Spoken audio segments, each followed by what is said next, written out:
When I met Nancy's father to formally introduce myself for marriage, he looked down on me and suddenly started yelling. You're a high school graduate, I hear. I won't let my daughter marry a high school graduate. I was somewhat prepared, but it was still harsh to hear. I thought, what an unfortunate girl Nancy is. At the same time, I wanted to somehow rescue her. Hey, you high school dropout. Get out of here right now. Understood. I'll leave. Saying that, I called my secretary on the phone. After a while, the secretary entered the room. Who are you? I'm Michael, and I turned 62 this year. Unfortunately, I'm still single. It's not that I was never interested in marriage. There were women I thought about marrying in the past, but we never made it to getting married and eventually broke up. Each time, I would dive back into my work.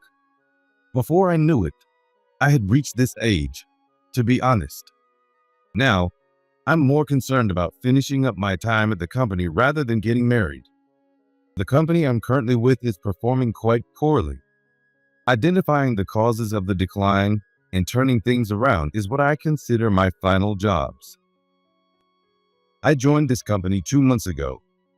I have finally gotten used to it, but the atmosphere of the company is pretty bad. Good morning. Oh, good morning. Her name is Nancy. She works in accounting at the company. She's been helping me figure out the solutions to the poor performance. She must be 32 this year. To me, she's like a daughter. She's very serious and incredibly helpful. Lately, I can't stop thinking about her. Sometimes, she looks incredibly troubled. What's wrong? Is something the matter? I asked her. Oh yeah, I'm fine. That was her reply. You can always talk to me about anything. Thank you. We always had these kinds of exchanges. A few days later, I had to go to another department, and it was late when I returned to accounting. Everyone had left, and the office was empty except for Nancy, who was still there. What? Still working? Sniff. When I looked, I saw that Nancy was crying. I'm sorry. What's wrong? Well, I might not be much help, but talking about it could make you feel better. Won't you tell me what's going on? I shouldn't trouble you with this. Don't worry about it. It's the least I can do for all the help you've given me at work. With that, Nancy finally opened up. I'm sorry to worry you. Sometimes I wonder what I'm living for. I'm scared to go home. Did something happen at home? When I said that, she began to speak quietly. Her parents were what you'd call toxic. It seems like her entire salary from this job is being siphoned off by her parents, especially Nancy's mother, who seemed quite greedy about money. This month, the paycheck is too small, isn't it? That's all of it. You could increase it by working overtime, right? Children are supposed to make their parents' lives easier. This amount won't ease anything. You're really useless. On payday, she was typically told things like this and had her entire paycheck was taken away. And the president of this company is my father. What? I had yet to meet the president. I think my father only sees me as a tool of his own. According to her, Nancy's father likes to dominate, and even at 32, he checks her cell phone every day. Since the parents pay for the cell phone, it's only natural they have the right to check it. Hand it over now. If she refuses to hand over the phone, if you don't hand it over, I'll cut off your phone, he threatens. Since Nancy's salary is entirely taken by her mother, she couldn't possibly pay the cell phone bill herself. He checks all her contacts in the phone, and if any men's names are saved, they are immediately deleted in a tyrannical fashion. If she comes home late, she's interrogated about where she was, who she was with, and what she was doing. It seems Nancy's father wants to keep her tied to the house. He wants her within his sight and making his life easier. Hearing this, I understood why she was so considerate. It made strange sense to me. I also began to understand why her father had her working in his company. If she's within sight, any men approaching her could be immediately deterred. Then why hasn't he said anything to me? Is it because of my age? Am I not considered a threat? Does he even realize I work at this company? All these questions started floating in my mind. Meanwhile, Nancy continued speaking. I don't have any freedom. It seems like I've always had to live for my parents. Has it always been like this since you were little? Yes, always. It seems this wasn't something that just started recently. Useless. I don't need you anymore. I'll throw you away. From a young age, Nancy was raised hearing things like this. Because of that, she did the household chores instead of her mother to feel needed. Nancy's mother can't do housework, and when Nancy tries to clean up, is that some kind of sarcasm? She'd start raging. If she stopped cleaning, she'd be scolded for that too. As a child, she was troubled about what to do. When my mother is in a bad mood, she just wants to yell. She would talk endlessly when angry, not listening to anything Nancy had to say. If Nancy ever tried to voice her opinion, it would set her off. Nancy had to keep saying yes until her mother was satisfied. I was a child, so I didn't know about the term toxic parents.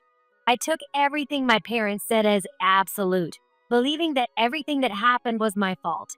I thought about leaving this world many times. How can I get some relief? If I were to leave this world, would anyone be sad? Even now, she finds herself thinking these thoughts. The painful expression she sometimes showed me. Now I understand they were about these things. I see.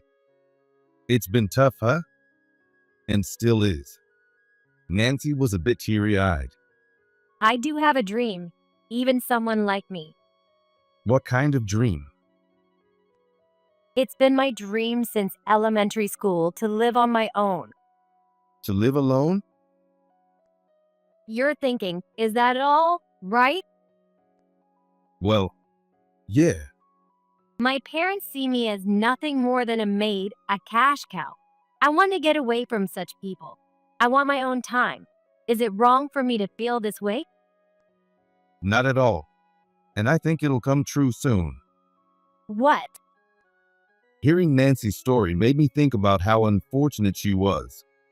At the same time, I wanted to somehow rescue her. You'll need to be ready to leave your parents, but can you do that? If you stay with your parents, Nancy, you'll be ruined. I have a plan. As I listened to Nancy, I explained the plan I had thought of. What? Really? Can I do that? Nancy seemed quite surprised by my plan. Yes, my plan was for us to pretend to get married so she could leave her home. They'll find out it's a lie soon enough. That's okay. It's after you cut ties with your parents. Given my age, Nancy's parents will definitely oppose it. If they oppose, you can just say you're cutting parental ties and leave. But I actually only have a high school diploma. My parents thought it wasteful to spend money on university, so they didn't let me go. What company would hire someone with just a high school diploma? Don't worry about that. I'm a high school graduate too, and there are plenty of companies that would hire someone like you, Nancy. I guarantee it. I had been working with Nancy for about 2 months. Seeing her work, it's hard to believe she learned accounting on her own. I was convinced she was a valuable asset. A few days later, the day came to meet Nancy's parents. Nancy had been worried ever since. It's up to you, Nancy. If you're really ready to cut ties with your parents, you'll be fine. I kept reassuring her. Entering Nancy's house, I greeted her parents. Both of Nancy's parents had a brash demeanor. Nothing like Nancy. What brings you here today? Yes, I'm considering marrying Nancy. Don't joke with me. As soon as I said that, he began to yell. I've heard about you. You're a high school graduate, I hear. I won't let my daughter marry a high school graduate. Apparently, Nancy had told her father. That was exactly what I had anticipated. Nancy, you're being deceived by this high school dropout, aren't you? And how old are you? I'll be 62 this year. 62? Absolutely not. There's no way I can approve of a 62-year-old high school graduate. You must not be good for much anyway. What's good about a poor-looking man like that? I was somewhat prepared, but it was still harsh to hear. If you won't approve of the marriage, then we'll have to sever our family ties. Nancy, I won't allow you to leave home. You, the high school dropout, get out of here. Understood. I'm leaving, and I'm taking Nancy with me. Saying that, I called my secretary on the phone. After a while, the secretary came in. Who are you? President, are you back? Oh, President? There's no way this poor-looking high school dropout could be a president. Which company is this? Watch your mouth. Who do you think you're speaking to? It's unbelievable, but you don't know, do you? If you don't know, let me enlighten you. This man is the president of your parent company. There is no room for rudeness. I can understand why they wouldn't recognize me. After all, I only became the president 3 months ago. That's enough. I'm sorry, but could you help Nancy with the luggage? Even the president can be too subtle. You should have just told them straight. So, I'll be taking Nancy with me. Nancy's parents were frozen by the secretary's words. I had forgotten to tell Nancy as well, so she seemed quite surprised. Oh, right. Your company's performance has been so poor that I had to conduct an internal investigation. I'll decide what to do about it soon. What do you mean decide what to do? Exactly what I said. What will happen to me? Are you more concerned about yourself than the company and your employees? From what I've seen, you have excellent employees, which surprised me. Despite that, there's no growth in performance. I've concluded that it's because you are too autocratic. You understand what I'm saying, right? Be prepared. That's ridiculous. What are you going to do? I don't want this. Can't we do something about it? Do something like what? Maybe find a position at a related company. I can't do that as a high school dropout. Where's that energy you had just a moment ago? If you had the power you were showing while yelling at me, you could make it anywhere. But please, somehow. It's always about you, isn't it? I'm at a loss for words. I'm going back. If you need me, I'll be at the office. You can come anytime. With that, I tried to leave Nancy's house. In a panic, Nancy's mother came out. Nancy, what about your mother? Are you leaving me too? Have you forgotten all I've done to raise you? You ungrateful child. Just let me be free for once. Haven't I always done as you asked until now? Don't bother me anymore. What about the money? You'll send money home, right? I later learned that although Nancy had been handing over her entire paycheck, she had been given a small allowance. This allowance was barely enough to cover her basic personal needs. I've been giving you money faithfully every month, haven't I? Take care of your own living expenses. Isn't it natural for children to take care of their parents? You're abandoning that responsibility? Yes. That's why I'm saying I'm cutting ties. How am I supposed to live now? It seems Nancy's parents have always lived selfishly. As long as they were comfortable and secure, that was all that mattered. Nancy was never included in their comfort. They never got involved in anything inconvenient or troublesome. All these inconveniences and troubles had been pushed onto Nancy. That's what led to this situation. I thought that these toxic parents would only be a hindrance to Nancy's future. A parent shouldn't be allowed to crush their child's future. I had told Nancy to be firm and clear in her convictions. From the conversations I've heard, Nancy's resolve seemed firm. Goodbye. I don't expect we'll ever meet again, so take care. With that, Nancy conveyed her message to her mother and came towards the car where we were waiting. It was the moment Nancy truly became free. Thank you so much. I feel incredibly relieved. Any regrets? None at all. It was the first time I had seen Nancy smile like that.